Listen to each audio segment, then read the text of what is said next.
சரி, இப்படி தான் 5 உறுப்புகள் 5 மூலகங்களையும் பார்த்தோம். 5 மூலகங்களுடைய உறுப்புகள் எல்லாத்தையுமே பார்த்தோம் இல்லைங்களா? ஸோ இதில் வந்து ஆக்கச்சுற்றுனா என்னன்னு பார்த்தோம். சுழற்சி முறையில் தாய் சேய் மூலகம். அடுத்தது கட்டுப்பாட்டு சுற்று, ஒன்று கட்டுப்படுத்துறது.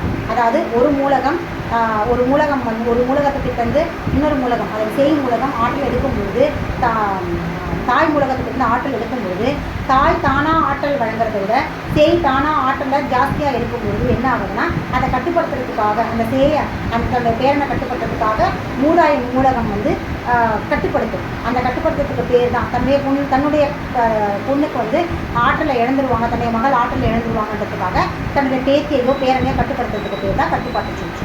அடுத்தது எதிர்வினை சுற்று. எதிர்வினை சுற்று அப்படின்னா ஆக்க எதிர்வினை, கட்டுப்பாட்டு எதிர்வினை.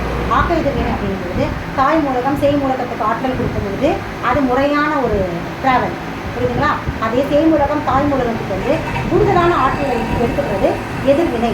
வினைக்கு எதிர்வினை. வினை அப்படிங்கிறது தாய் சேய்க்கு கொடுக்குறது, எதிர்வினை அப்படிங்கிறது சேய் வந்து தாய்கிட்ட வந்து கூடுதலான ஆற்றல் இருக்கிறது, புரியுதுங்களா? இது ஆக்க எதிர்வினை சுற்று. அடுத்தது கட்டுப்பாட்டு எதிர்வினை சுற்று.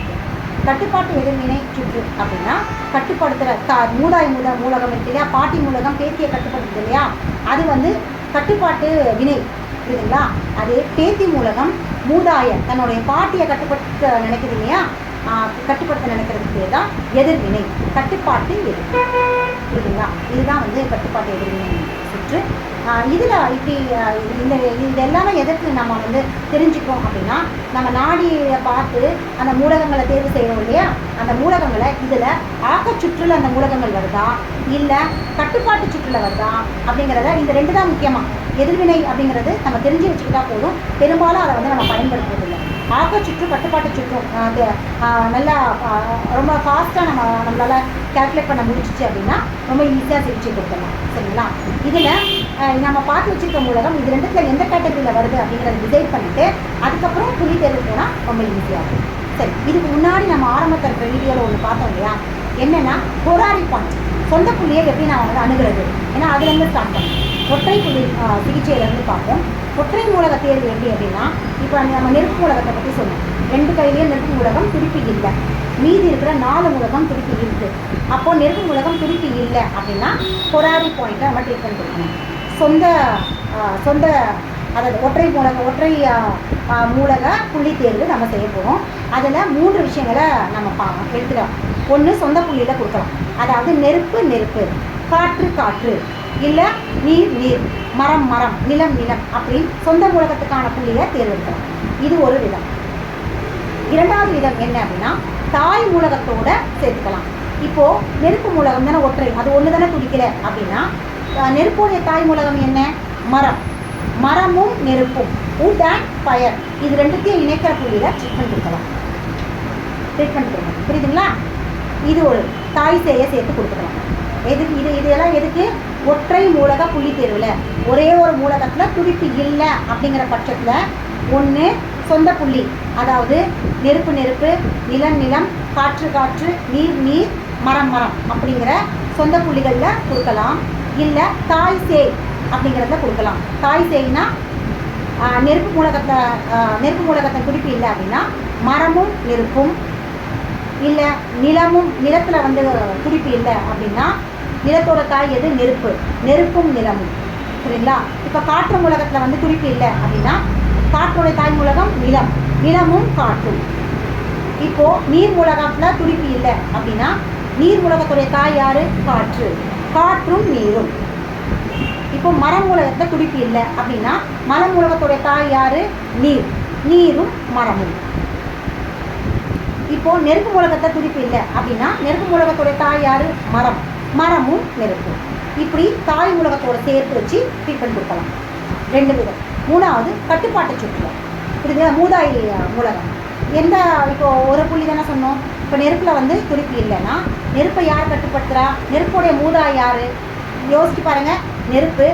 நெருப்போட தாய் யார்? மரத்தோட தாய் யார்? நீர். அப்போ நீர் தான் நெருப்புடைய மூதாய். அப்போ நீரும் நெருப்பும் இணையற புள்ளியில் ட்ரீட்மெண்ட் கொடுக்கலாம். புரியுதுங்களா? இப்போ அடுத்து நிலத்தில் துடிப்பு இல்லை, ஒரே ஒரு இடத்துல நிலம் மட்டும்தான் ஒற்றை மூலகம் துடிப்பு இல்லை அப்படின்னா இப்போது நிலத்துடைய கட்டுப்பாட்டு சுற்று, நிலத்துடைய மூதாய் யார் அப்படின்றத பார்ப்போம். நிலத்தோட தாய் யார்? நெருப்பு. நெருப்புடைய தாய் யார்? மரம். அப்போ மரம் தான் நிலத்துடைய மூதாய். புரியுதுங்களா? அப்போ மரமும் நிலமும் நேரப்புள்ளி தான் கொடுக்கலாம். இது தேர்ட் மெத்தட். இப்போ காற்று. காற்றில் துடிப்பு இல்லை அப்படின்னா காற்றோட மூதாய் மூலகம் கொடுக்கலாம். காற்றோட தாய் யார்? நிலம். நிலத்தோட தாய் யார்? நெருப்பு. அப்போ நெருப்பு தான் காற்றுடைய மூதாய். அப்போ நெருப்பும் காற்றும் இணையப்புள்ளியில் கொடுக்கலாம். காற்றும் நெருப்பும் இல்லை நெருப்பும் காற்றும் இணையப்புள்ளியில் கொடுக்கலாம். அடுத்தது நீர். நீரை கட்டுப்படுத்துறது. ஓகேவா? நீருடைய மூதாய் யார் அப்படின்றத பார்ப்போம். நீருடைய தாய் யார்? காற்று. காற்றுடைய தாய் யார்? நிலம். அப்போ நிலம் தான் நீருடைய மூதாய்.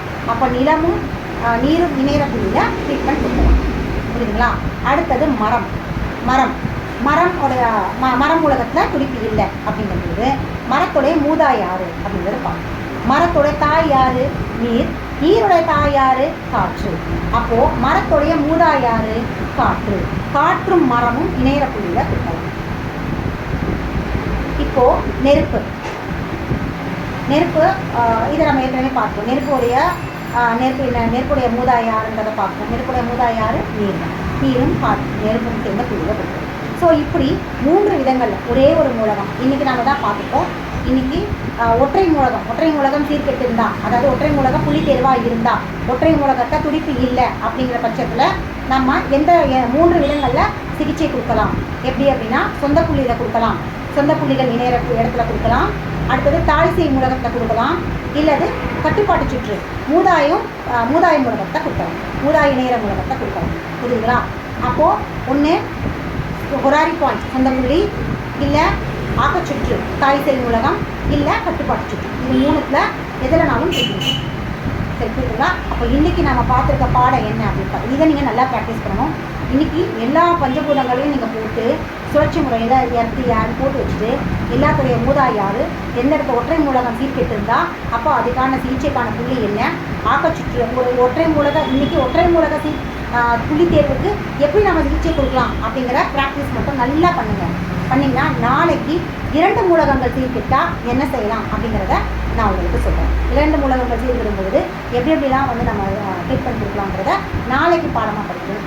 இன்றைக்கி ஒற்றை மூலகத்தை பற்றி நல்லா ப்ராக்டிஸ் பண்ணுங்கள். நாங்கள் அந்த ஒவ்வொரு நாள் பாடத்தை நீங்கள் ப்ராக்டிஸ் பண்ணும்போது தான் சிகிச்சை பாயிண்ட்ஸ் நம்ம எந்த இடத்துல சிகிச்சை கொடுக்குறோம் இல்லையா, அந்த பாயிண்ட்ஸ் நம்ம கற்று வச்சுக்கிட்டோன்னா ரொம்ப ஈஸியாக ரொம்ப எளிமையாக போய் கற்றுக் கொடுக்கலாம். ஒரு நாளைக்கு ஒரு பாடம்ன்ற விஷயத்தில் நீங்கள் தரவு பண்ணிக்கிட்டீங்க அப்படின்னா நீங்கள் ஈஸியாகவே கற்றுக்கலாம். சரிங்களா?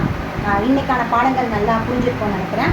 தொடர்ந்து நம்ம நாளைக்கு இன்னும் நிறைய விஷயங்களை பற்றி தெரிஞ்சுக்கிட்டு 2 மூலகங்களுக்கான புள்ளி தேர்வை கற்றுக்கலாம். நன்றி.